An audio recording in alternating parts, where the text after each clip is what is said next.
In this video, I'm going to be talking about the other ways to increase your success rate when transferring something. However, I already made videos talking about it. They weren't named like the title and thumbnail, but they are its own different category, which is pretty much guidance trainer and then the same item boost. If you haven't seen those videos, look in the upper right hand corner or in the description, then come back to this video. Also note that this is a bit of an intermediate stuff, but this is also an optional sort of thing to capitalize on. It depends on a lot of conditions, a lot of factors, a lot of variables. So I'll talk about it a bit more as we go further into this. I will show a visual demonstration of the same item boost. In terms of the guidance trainer one, I don't have a lot of those and I really don't use them as much. They do help, but that depends on if you want to do it yourself.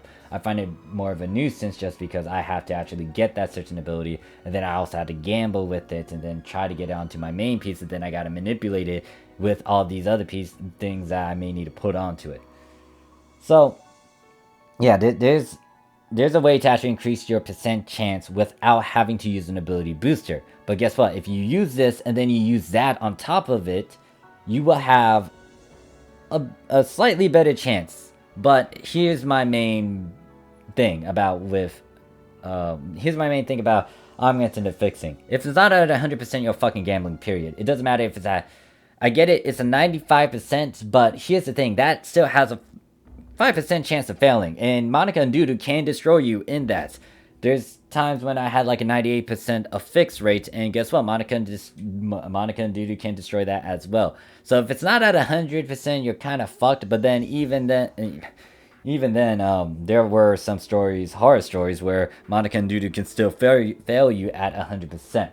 So just keep that in mind. When you augment an affix, it's a gamble if it's not at 100%. And hopefully you don't get that rare, extremely rare incident where, yeah, you got something at 100% and it says that in the augment and affix, and then it just didn't work and Monica and Dudu just fuck you over.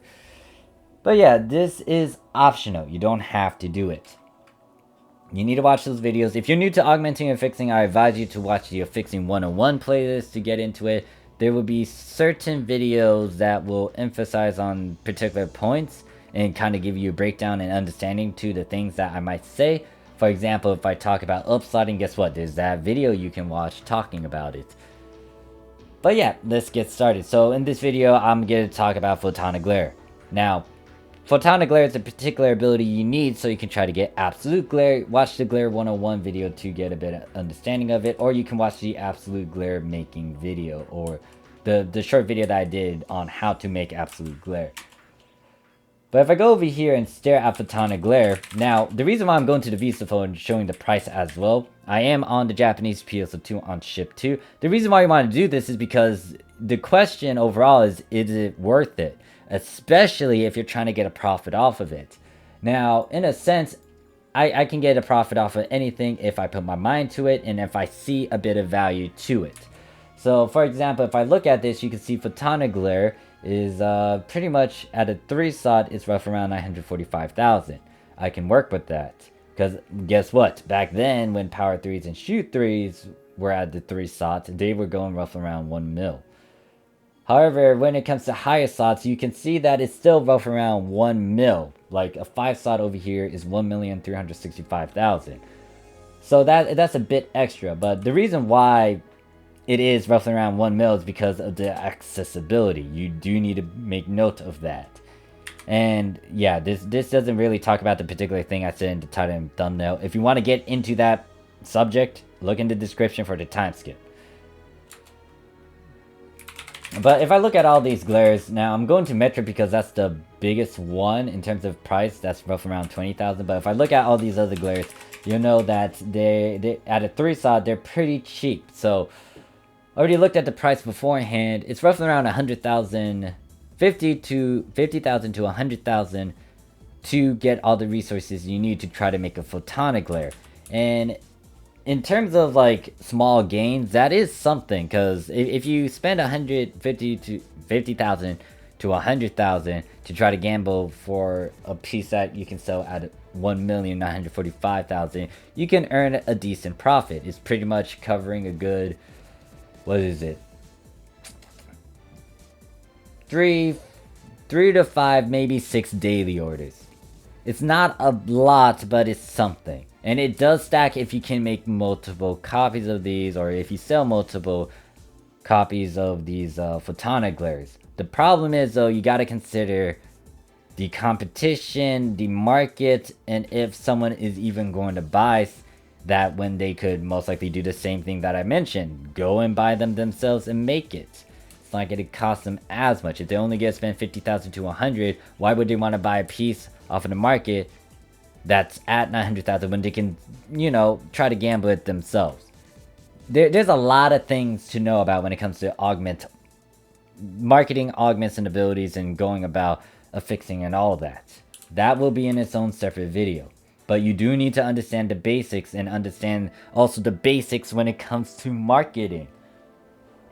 But we diverge a bit away from the main point of this. But the reason why I brought it up is because guess what? That's the thing. Do you want to really do this? Because if it's not going to give you a lot, why are you going to do these methods to try to go for it? Now, if you yourself are doing it so you can save 1 meseta and 2 so you can use it for yourself, that is a different story. But if I was looking at those prices and if I want to try to make these things to try to sell them and try to increase my chances, all that, the first thing is it worth it?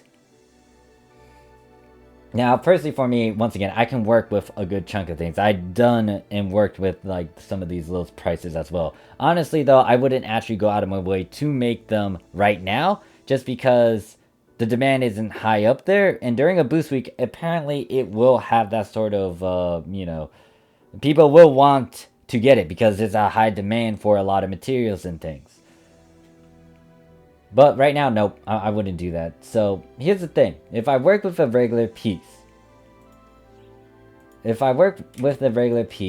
pieces I got from a bunch of quest types, a bunch of game modes. They have Metra, Varuna, Shiva, and Origin Glare. You need those particular glares to make a Photonic Glare. You can see that the Photonic Glare is at a 10%. And if I do all this, you know, all I need to do is try to make sure that that succeeds. But the problem is it's not at 100%.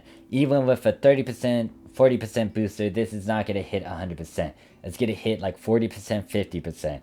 This is why you would want to wait for a boost week, because in all honesty, you don't want to waste a 40% when you're not in a good percent. But once again, my rule of thumb is this: you're gambling. If it's not at 100%, you are gambling, period. If you can get it to 100%, that destroys it. Like, you're good.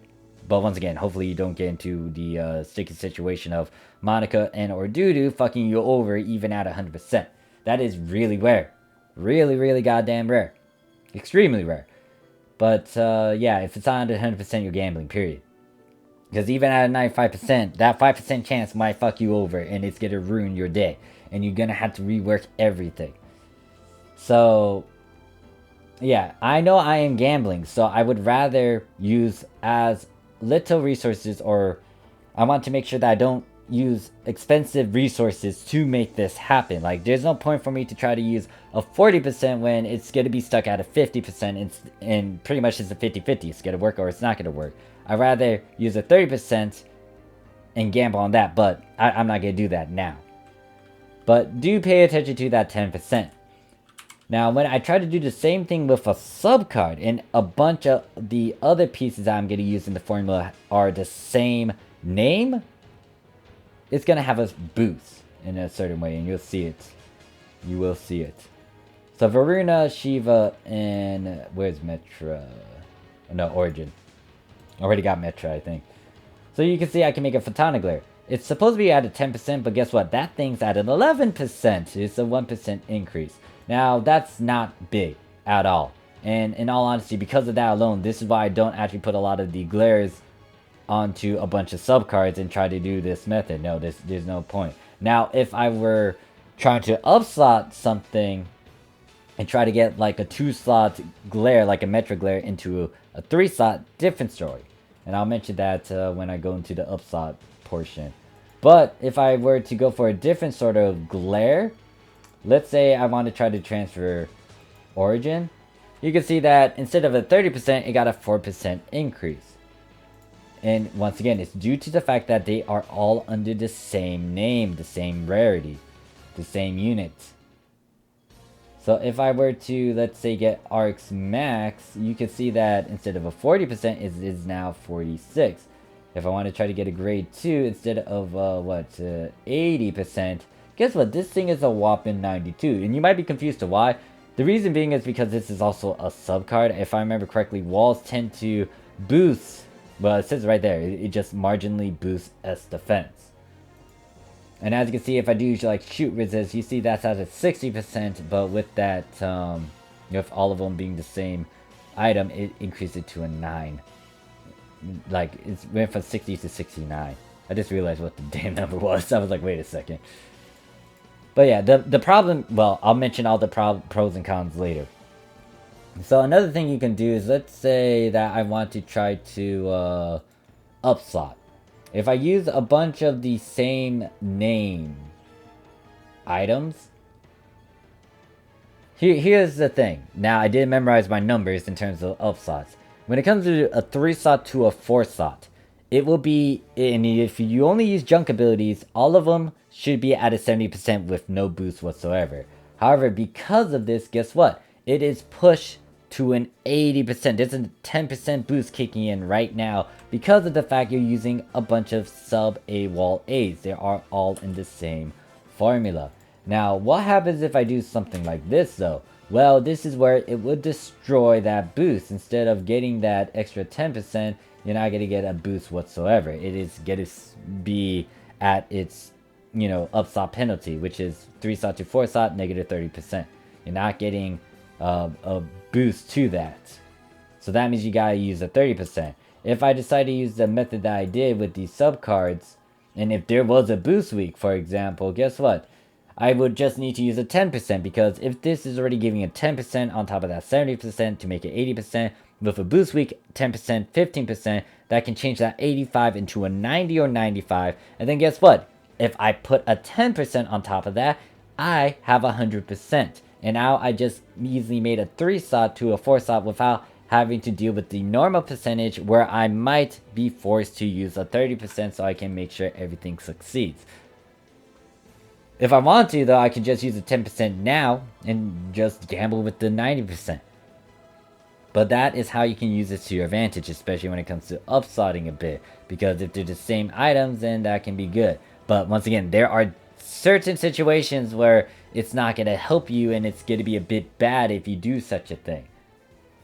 So if I decide to do something like the glare, you can see that, yeah, it's not a good number. If I were to, let's say, go over here and get this regular glare type and try to push it to 4-slot, you can see that it's not a huge percent though. So ultimately with this knowledge, it depends on how you want to execute it, and it depends on if you're willing to do such a thing, because I wanted to do something like this. I would, however, put a good chunk of the crack and returner abilities onto these same items, or try to get a bunch of these same items and then work with that. I barely use this because I just grew old. I'm fucking tired. I've done this in the past, but I'm just about it now. All I will say is that if I need to gamble, and if I have to gamble, I will gamble. But I want to do it a bit smart and wait for a boost week. Although I kind of contradict myself, because guess what? I do some of these giant ass augments and affix sessions without a boost week. But that's on me. I'm okay with it. I can easily get a good chunk of my Meseta back. Although I can't say that right now because the market's all over the place, and then also there's not as many active players like way back then. So people buying stuff, that will be utter RNG in itself. Unless it's like a boost week, and then that's a different story, because guess what? People want to do augments and affixes, and they will want to buy because they didn't get it, and blah, blah, blah, blah. But yeah, when it comes to using this, yeah, you can use it to your advantage. Here's the pros and cons though. Pros is that, yes, you increase your chances. But that's it. Like, you can use it for a bunch of abilities like crack abilities and the return ability, veteran resolve ability, and some other things. I mean, if it's a bit manageable, I feel like you can, do it on basic abilities like power, might, power, might, the shoot precision, and then, casting and then technique, and then the other basic enhancements. But when it's something big like the photonic glare and stuff, that's where there's a bunch of cons to it. And once again, me doing this is me gambling on these these pieces I already farmed for, but I'm gambling and trying to put it onto a card. Now I'll do it for some of them, I don't mind, but to do it for all of these just so I can try to get that slight increase, it's not worth it. It isn't. Now if I did it for the crack, different story, because they would actually give a better percent compared to like what you saw with photonic glare. It only got a 1% increase. So that tells me that I had to adapt and be flexible with how I do it. But once again, this falls onto you, because my question is if you did farm for a good chunk of pieces, because I can easily do that and gamble with these things, because I pick them up almost all the time when I do a certain quest, or I keep my eyes out for them and then just hoard the living shit out of them. This is why I have a lot of pieces in my storages, because I put them on because I get them. And then if I want to make it really cheap, I put it onto a subcard. And you might be saying, why do you put stuff on a subcard? I've noticed you using a bunch of subcards here and there, Morph. The biggest reason is because of that price. Like, if I'm ever going to make something, I want it on a subcard first. Because look at these overall prices. If I need to use all 5 fodder pieces, note that this wasn't a thing back in episode 1 and 2. And I'll go into a history lesson about that later. But because of this alone, guess what? This is costing me 6,400 Meseta. If there's a grind 0 cost, that's better, and you can actually do whatever the heck. But if I were to try to work with these subcards, for example, and then I use...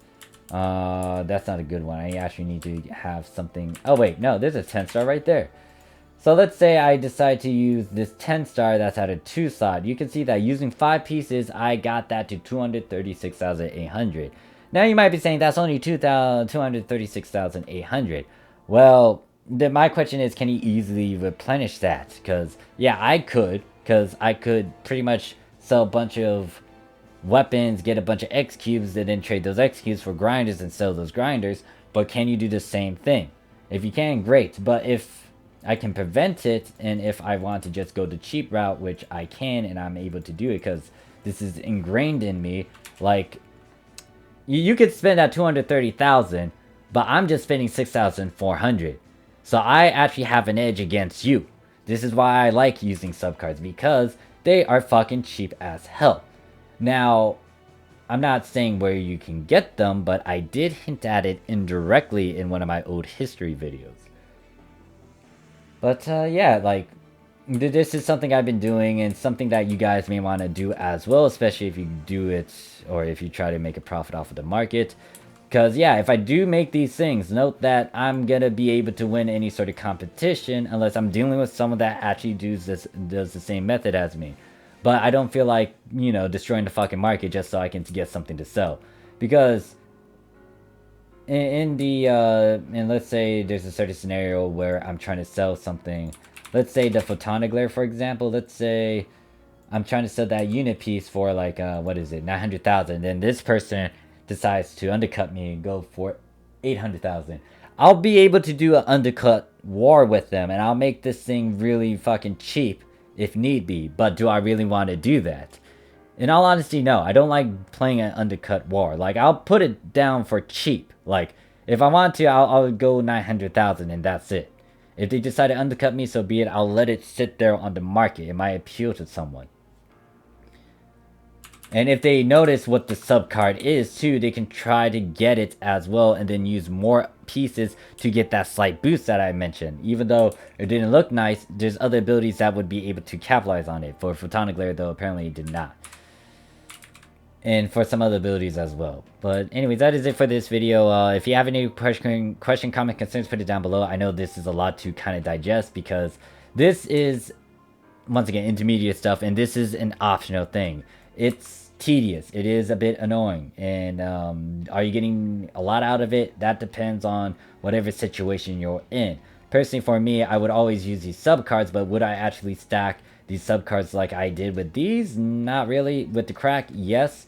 But not with these glare abilities in themselves, or certain other abilities as well. That is it. If you have, once again, question, comment, concerns, put it down below. I'll see you guys in the next one. Peace.